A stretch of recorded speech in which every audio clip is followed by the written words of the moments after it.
আসসালামু আলাইকুম। সংবাদে আপনাদের সবাইকে স্বাগত জানাচ্ছি। আমি ফিরোজ তোহা। শুরুতেই সংবাদ শিরোনাম জানিয়ে দেব এই মুহূর্তে হাতে পাওয়া সর্বশেষ গুরুত্বপূর্ণ আপডেট বাংলা সংবাদ। শুরুতেই থাকছে ডোনাল্ড ঢাকা সফর নিয়ে যা জানালো স্টেট ডিপার্টমেন্ট। বাংলাদেশের আর্থিক স্থিতিশীলতা এবং সুশাসন প্রতিষ্ঠায় যুক্তরাষ্ট্র বাংলাদেশের বর্তমান অন্তর্বর্তী সরকারকে সহযোগিতা করার বিষয়ে কথা বলতে ঢাকা এসেছেন যুক্তরাষ্ট্রের দক্ষিণ ও মধ্য এশিয়া বিষয়ক সহকারী পররাষ্ট্রমন্ত্রী ডোনাল্ড।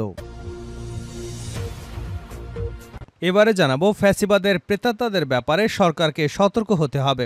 ছাত্র জনতার গণঅভ্যুত্থানে শেখ হাসিনা পালিয়ে গেলেও তার প্রেতাত্মারা রাষ্ট্রের রন্ধ্রে রন্ধ্রে বসে আছে বলে মন্তব্য করেছেন বাংলাদেশ জামায়াতে ইসলামের সেক্রেটারি জেনারেল সাবেক সংসদ সদস্য অধ্যাপক মিয়া গোলাম পরোয়ার। জানাবো স্লুইস গেট গুড়িয়ে দিলেও বিক্ষুব্ধ কৃষক জনতা। নিম্নচাপের প্রভাবে পিরোজপুরের মঠবাড়িয়ায় টানা ভারী বর্ষণের ফলে নিম্নাঞ্চল প্লাবিত হওয়ায় উপজেলার পৌর শহরের দক্ষিণ বন্দর স্লুইস গেট গুড়িয়ে দিয়েছেন বিক্ষুব্ধ জনতা।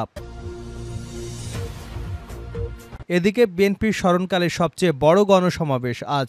আন্তর্জাতিক গণতন্ত্র দিবস উপলক্ষে মঙ্গলবার রাজধানীতে স্মরণকালে সবচেয়ে বড় গণসমাবেশ করবার প্রস্তুতি নিয়েছে বাংলাদেশ জাতীয়তাবাদী দল বিএনপি। মঙ্গলবার রাজধানী ঢাকায় গণসমাবেশ করবার প্রস্তুতি নিয়েছে তারা। গণসমাবেশে প্রধান অতিথি হিসেবে যুক্তরাজ্য থেকে ভার্চুয়ালি বক্তব্য দেবেন দলটির ভারপ্রাপ্ত চেয়ারম্যান তারেক রহমান।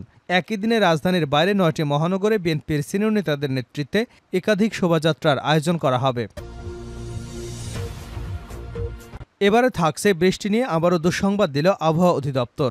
মৌসুমি বায়ু বাংলাদেশের উপর মোটামুটি সক্রিয় এবং উত্তর বঙ্গোপসাগরে প্রবল অবস্থায় রয়েছে। এর প্রভাবে সারা দেশে বৃষ্টি এবং ৩ বিভাগে ভারী বৃষ্টিপাত হতে পারে বলে পূর্বাভাসে জানিয়েছে আবহাওয়া অধিদপ্তর। সোমবার সন্ধ্যায় আবহাওয়া অধিদপ্তর আবহাওয়াবিদ আজিজুর রহমান এ তথ্য নিশ্চিত করেছেন।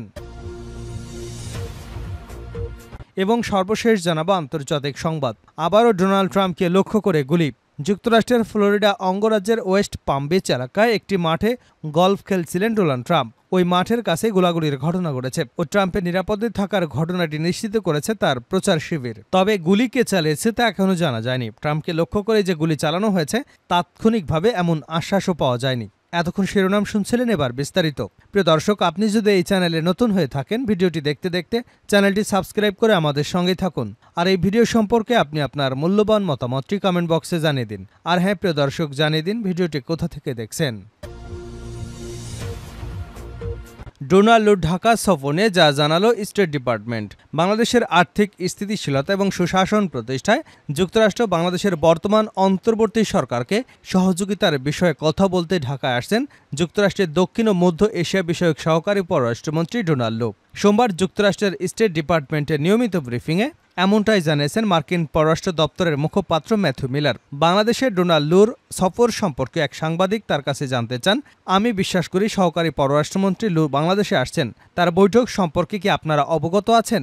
আরও বিস্তারিতভাবে বলতে গেলে বাংলাদেশের অন্তর্বর্তী সরকারের প্রধান অধ্যাপক ডক্টর মোহাম্মদ ইউনূসের সঙ্গে বোঝাপড়া এবং বাংলাদেশ যেদিকে যাচ্ছে তা যুক্তরাষ্ট্র কিভাবে মূল্যায়ন করে, এছাড়াও যুক্তরাষ্ট্রের একটি ঘোষণা আছে তারা বাংলাদেশকে সাহায্য করবে, সে বিষয়ে আপনার লক্ষ্য কী? এর জবাবে মিলার বলেন, হ্যাঁ, ডোনাল্ড ঢাকায় আছেন। বাংলাদেশের অর্থনৈতিক প্রবৃদ্ধি, আর্থিক স্থিতিশীলতা, সুশাসন এবং উন্নয়নের প্রয়োজনে যুক্তরাষ্ট্র কিভাবে তাদেরকে সহযোগিতা করতে পারে এ বিষয়ে লু অন্তর্বর্তী সরকারের গুরুত্বপূর্ণ উপদেষ্টাদের সঙ্গে বৈঠক করছেন। তিনি সেখানে একজন মার্কিন সহায়তাকারী প্রতিনিধি হিসেবে উপস্থিত আছেন। বাংলাদেশের জনগণের জন্য উজ্জ্বল এবং সমৃদ্ধশালী ভবিষ্যৎ গড়তে এবং সেখানে সুশাসন ও বাণিজ্য প্রসারিত করতে $200 মিলিয়ন বেশি মূল্যের একটি চুক্তিতে স্বাক্ষর করেছে যুক্তরাষ্ট্র। ফ্যাসিবাদের প্রেতাত্মাদের ব্যাপারে সরকারকে সতর্ক হতে হবে। ছাত্র জনতার গণঅভ্যুত্থানে শেখ হাসিনা পালিয়ে গেলেও তার প্রেতাত্মারা রাষ্ট্রের রন্ধ্রে রন্ধ্রে বসে আছে বলে মন্তব্য করেছেন বাংলাদেশ জামায়াতে ইসলামের সেক্রেটারি জেনারেল মিয়া গোলাম পরোয়ার। সোমবার বিকেলে ঢাকা মহানগরী দক্ষিণের আয়োজনে রাজধানীর ডিপ্লোমা ইঞ্জিনিয়ার্স ইনস্টিটিউশনে অনুষ্ঠিত ওয়ার্ড সভাপতি ও সেক্রেটারি সম্মেলনে প্রধান অতিথির বক্তব্যে তিনি এসব কথা বলেন। তিনি বলেন, জামায়াত ইসলামী অন্তর্বর্তী সরকারকে একটা যৌক্তিক সময় দেবার প্রতিশ্রুতি দিয়েছে, কিন্তু সরকারের 1 মাস মাস পেরিয়ে গেলেও আওয়ামী লীগের প্রেতাদাদের চিহ্নিত করে ব্যবস্থা নিতে পারেনি। এরা সুযোগ বুঝে বিপ্লব নস্যাৎ করবার চেষ্টা করছে। তাই অন্তর্বর্তী সরকারকে সতর্ক এবং কঠোর হতে হবে। যদি এই বিপ্লব নষ্ট হয়ে যায় তবে শহীদদের আত্মা কষ্ট পাবে, শহীদদের সঙ্গে বেইমানি করা হবে। তিনি জামায়াতের নেতাকর্মীদের উদ্দেশ্যে বলেন, দিনকে বিজয়ী করার মধ্য দিয়ে শহীদদের রক্তের ঋণ শোধ করা হবে। এজন্য দেশ এবং জনগণের স্বার্থে জামায়াতের নেতাকর্মীদের সজাগ থাকতে হবে। স্লুইস গেট গুড়িয়ে দিল বিক্ষুব্ধ কৃষক জনতা। নিম্নচাপের প্রভাবে পিরোজপুরের মঠবাড়িয়ায় টানা ভারী বর্ষণের ফলে নিম্নাঞ্চল প্লাবিত হওয়ায় উপজেলার পৌর শহরের দক্ষিণ বন্দর স্লুইস গেট গুড়িয়ে দিয়েছে বিক্ষুব্ধ জনতা। সোমবার সকাল থেকে বিকাল পর্যন্ত এই পানি উন্নয়ন বোর্ডের নির্মিত স্লুইস গেট ভাঙেন ক্ষতিগ্রস্ত পানিবন্দী বিক্ষুব্ধ শত শত কৃষক জনতা। জানা গেছে 15 থেকে 20 বছর আগে নির্মিত উপজেলার বিভিন্ন ইউনিয়নের বেশ কিছু স্লুইস গেট দীর্ঘদিন ধরে নষ্ট হয়ে আছে। এছাড়া পানি উন্নয়ন বোর্ডের পক্ষ থেকে স্লুইস গেটের দরজা ওঠানো নামানোর জন্য কোনো লোক নিয়োগ নেই, যার কারণে স্থানীয় পর্যায়ে কিছু সংখ্যক লোক মাছ ধরার জন্য তাদের সুবিধামতো স্লুইস গেটের কপাট ওঠানো এবং নামানোর কাজ করে থাকেন, যা কৃষকদের কোনো কাজেই আসে না। এদিকে সকালে সরেজমিনে শহরের দক্ষিণ বন্দর স্লুইস গেট স্থলে গিয়ে দেখা যায় শত শত কৃষক জনতা একত্র হয়ে গুড়িয়ে দিচ্ছে এই পানি উন্নয়ন বোর্ডের স্লুইস গেট। অপরিকল্পিতভাবে স্লুইস গেট নির্মাণ করায় ভারী বর্ষণে অতি জোয়ারে পানিতে উপজেলার বিভিন্ন এলাকা প্লাবিত হয়ে পানিবন্দী হয়ে পড়েন শত শত কৃষক পরিবার। মৌসুমি ভিত্তিক বিভিন্ন ফসলও নষ্ট হয় কৃষকদের, এমনটাই দাবি তাদের। কৃষকরা জানান, উপজেলার 11টি ইউনিয়নের বিভিন্ন খালে স্লুইস গেট অব্যবস্থাপনা এবং খাল দখল হয়ে যাওয়ার কারণে ফসলের মাঠে জলাবদ্ধতার সৃষ্টি হয়, যা অপসারণের জন্য কোনো ব্যবস্থা নেই।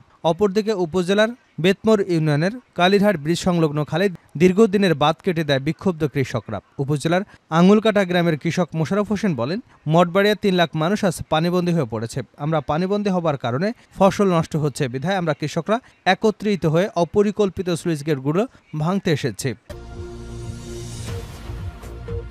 বিএনপির স্মরণকালে সবচেয়ে বড় গণসমাবেশ আজ। আন্তর্জাতিক গণতন্ত্র দিবস উপলক্ষে আজ মঙ্গলবার রাজধানীতে স্মরণকালের সবচেয়ে বড় গণসমাবেশ করবার প্রস্তুতি নিয়েছে বাংলাদেশ জাতীয়তাবাদী দল বিএনপি। মঙ্গলবার রাজধানীতে এ গণসমাবেশ করবার প্রস্তুতি নিয়েছে বিএনপি।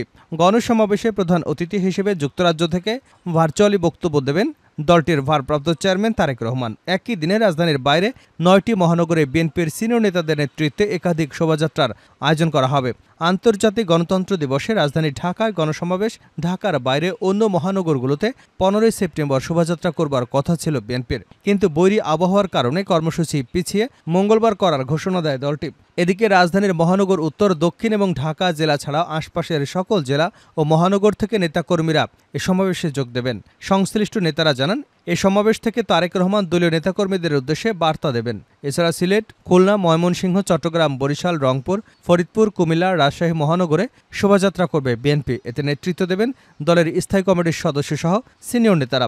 জানতে চাইলে দলটির সিনিয়র যুগ্ম মহাসচিব রুহুল কবির রিজভী বলেন, গত 17 বছরে আমরা কখনো ছিলাম ছোট কারাগারে অথবা বাংলাদেশের নামক ফ্যাসিবাদ বৃহৎ কারাগারে। ছাত্র জনতার গণঅভ্যুত্থানে ফ্যাসিবাদের পতনের মধ্য দিয়ে সে অবস্থার পরিবর্তন হয়েছে। তিনি বলেন, আমরা মুক্ত পরিবেশে আন্তর্জাতিক গণতন্ত্র দিবস উপলক্ষে শান্তিপূর্ণভাবে ঢাকায় গণসমাবেশের প্রস্তুতি নিয়েছি।